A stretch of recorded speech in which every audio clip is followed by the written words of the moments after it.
A physical quantity of the dimensions of length that can be formed out of c, g and e square upon 4 pi epsilon naught, where c is the velocity of light, g is the universal constant of gravitation and e is charge.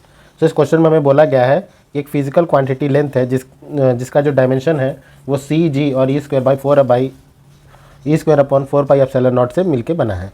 इसका मतलब क्या है, ये जो physical quantity L है that will be directly proportional to C to power A, G to power B and e square upon 4 pi epsilon naught raise to C. Okay, तो सबसे पहले हमें सी, जी और यहाँ पे e square upon 4 pi epsilon naught का formula पता होना चाहिए. तो सी तो वेलोसिटी ऑफ लाइट होता है, इसका डायमेंशन फॉर्मूला होगा एल टी माइनस 1. जी जो है यूनिवर्सल कांस्टेंट ऑफ ग्रेविटेशन है, तो इसको हम लोग लिख सकते हैं F R square upon m1 m2. Okay, तो इसको सॉल्व करने के बाद जो हमें डायमेंशन फार्मूला मिलेगा that will be m minus 1 L3 and t minus 2. Okay, अगर हम e square upon 4 pi epsilon naught की बात करते हैं तो ये इक्वल होगा एफ आर स्क्वायर के. इसका डायमेंशन फार्मूला हमें मिलेगा m L3 t minus 2. Okay, तो हमें तीनों फिजिकल क्वांटिटीज़ का डायमेंशन फार्मूला मिल गया है. और L की अगर हम बात करें लेंथ की तो इसका डायमेंशन फार्मूला होता है m0 L1 t0. ठीक है, तो सबके डायमेंशन फार्मूला को हम इक्वेट कर लेते हैं और यहाँ पर हम एक काम करेंगे कि जो L है वो प्रोपोर्शनल है C to power A, G to power B and E square upon 4 pi epsilon not to power C. तो हम लिख सकते हैं कि L will be equal to K C to power A, G to power B and E square upon 4 pi epsilon not to power C. Okay, तो चलिए सबका dimension formula रख लेते हैं. तो डायमेंशन फार्मूला यहाँ पे m0 L1 t0. Okay, m0 L1 t0 will be equal to C तो क्या है LT minus 1. Okay, C to power हमने कितना रखा है A, तो इसकी पावर हो जाएगी A. इसके बाद G की हम बात करते हैं तो ये इसका dimension formula m minus 1 L3 t minus 2, इसकी पावर B हो जाएगी. और अगर e square upon 4 pi epsilon naught का डायमेंशन फार्मूला रखें तो ये हो जाएगा m L3 t माइनस 2.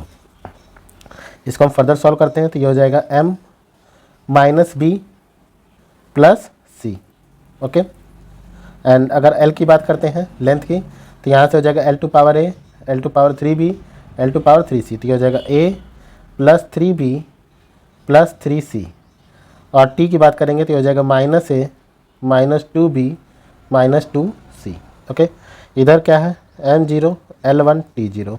अब m, L और T की पावर को हम इक्वेट कर लेते हैं तो यहाँ से हमें मिलेगा minus B plus C is equal to 0, या आप बोल सकते हैं C इक्वल होगा किसके B के.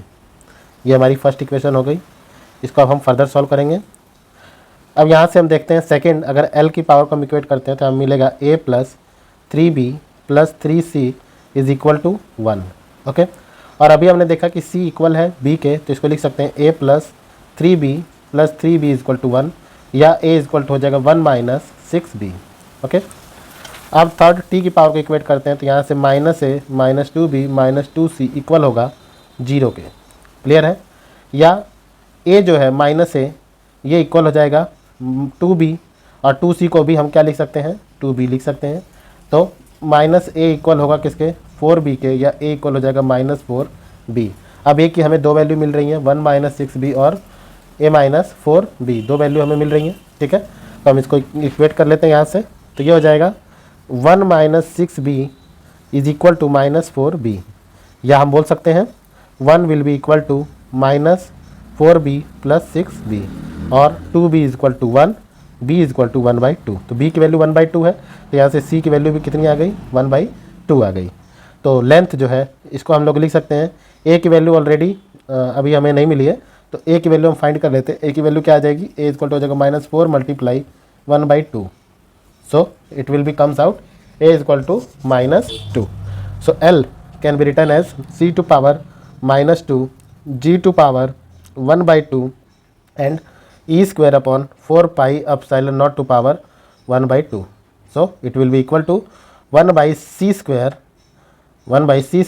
bracket G E divided by 4 pi epsilon naught power 1/2.